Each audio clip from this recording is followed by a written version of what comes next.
માંડવીનગર auditorium hall ખાતે ભારતીય જનતા પાર્ટીના 46મા સ્થાપના દિન નિમિત્તે 157 માંડવી વિધાનસભાના સક્રિય સદસ્યોનું સંમેલન મંત્રી કુંવરજી હળપતિની અધ્યક્ષતામાં યોજાયું.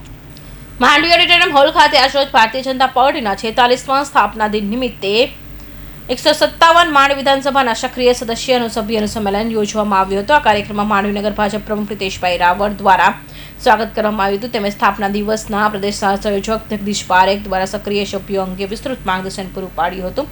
તેમજ વક્તા તરીકે પધારેલા સુરત મહાનગરપાલિકાના પૂર્વ પ્રમુખ હેમાલી બોઘાવલાએ જનસંઘથી ભારતીય જનતા પાર્ટીના અનેક ચડાવ ઉતાર અંગે સુંદર માર્ગદર્શન પૂરું પાડ્યું હતું. આ કાર્યક્રમના અધ્યક્ષ આદિજાતિ મંત્રી કુંવરજી હળપતિએ જણાવ્યું હતું કે જનસંઘ વખતના વડીલોએ સતત ખૂબ જ યાતના ભોગવી છે, જેના પરિણામે સ્વરૂપે આજે મીઠા ફળ ભોગવી રહ્યા છે. તો ખરેખર તેમને નતમસ્તક વંદન કરું છું. સભ્ય અંકે તેમજ સિપ કાર્ડ અંગે વિસ્તૃત માહિતી આપી હતી. સિપ કાર્ડ કદાપી બંધ કરાશે નહીં, જે અંગે કોંગ્રેસના ધારાસભ્ય ચૈતર વસાવા તથા આનંદ પટેલ ઉપર આકરા પ્રહારો કર્યા હતા. સૌપ્રથમ પહેલાં તો મારા ભારતીય જનતા પાર્ટીને હું અભિનંદન આપવા માગું છું કે આજે સક્રિય સદસ્યતા સંમેલન યોજવામાં આવ્યું હતું અને આ સંમેલનમાં ખૂબ મોટી સંખ્યામાં કાર્યકર્તાઓ ઉમટી પડ્યા હતા. રહી વાત વકફ બોર્ડ વિશેની, વકફ બોર્ડ તમે જોયું હશે પહેલાં લોકસભાની અંદર પાસ થયું અને બીજું રાજ્યસભામાં પણ પાસ થઈ ગયું. નદીઓ વેવડાવવાની વાત કરી હતી લોહીની, નદીઓ તો કોઈએ જાનહાનિ આપી નહીં. મને લાગે ત્યાં સુધી બોલવા પૂરતું બોલ્યા છે અને જો કદાચ નદી વેવડાવવાની વાત હોય તો પહેલાં શહીદ રાહુલ ગાંધીએ થવાની જરૂર હતી. આવી એક પણ ઘટના આખા હિન્દુસ્તાનમાં બની નથી. કુંવરજીભાઈને આપ અને કોંગ્રેસનો ગુસ્સો કેમ આવે? કુંવરજીભાઈને ગુસ્સો આવતો નથી, પણ મને આદિવાસી પ્રત્યેની લાગણી, તીવ્ર લાગણી છે મારી, કે એ લોકો આદિવાસીઓને ભડકાવવાનું કામ કરે એ હું કદાપી ચાલી લેવા માગતો નથી. મારી કામગીરી જોઈને એ લોકો બોખલાઈ ગયા છે અને તેને કારણે એ લોકો મારા ઉપર ટિપ્પણી કરી રહ્યા. કુંવરજીભાઈની હૃદય પર આનંદ પટેલ અને ચેતર વસાવા જ હોય છે. ચોક્કસપણે હું માનું છું, કારણ કે વિધાનસભાના અંદર રહીને આદિવાસીઓની વાત કરવી એ બહુ અલગ પ્રકારની વાત છે અને બહાર જઈને જુઠ્ઠાણું ફેલાવવું એ માત્ર ને માત્ર સત્તા હાંસલ કરવા માટેનું આ એમનું કારણ છે. એનું એક ઉદાહરણ આપી દઉં.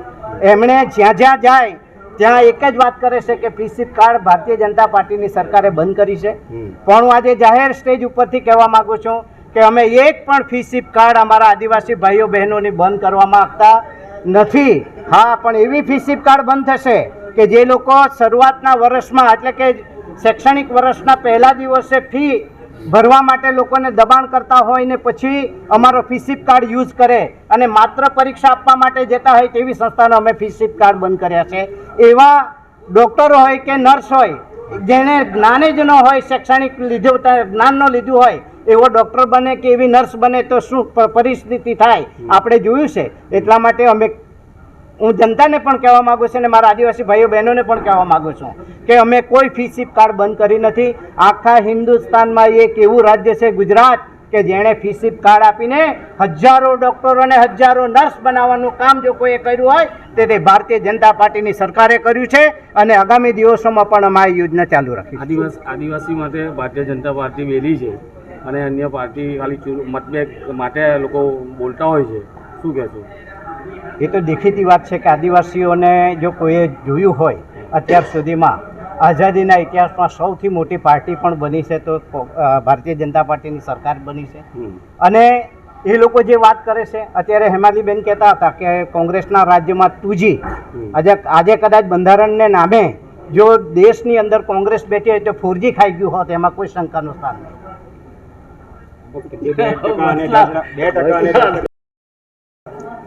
સૌને નમસ્કાર. ભારત માતા કી જય. આ શબ્દ બોલતા ખૂબ આનંદ અને ગૌરવની લાગણી અનુભવાય છે.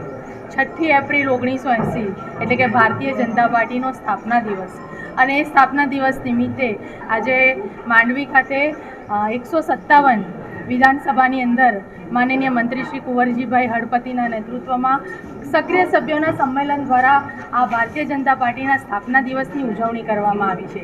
અને વિશેષ તરીકે જ્યારે ભારતીય જનતા પાર્ટી એટલે કે જનસંઘથી લઈ ભારતીય જનતા પાર્ટી અને ત્યારબાદ તેનો વિકાસ અને લોકોનો જે વિશ્વાસ એમાં અડગ રહ્યો છે એની ગાથા આજે સૌ સક્રિય સભ્યો અને વિધાનસભાના તમામ પદાધિકારીઓ સાથે રહીને જ્યારે લોકોની વચ્ચે જવાનો મોકો મળ્યો આ તક અમારા માટે ખૂબ ગૌરવશાળી તક છે.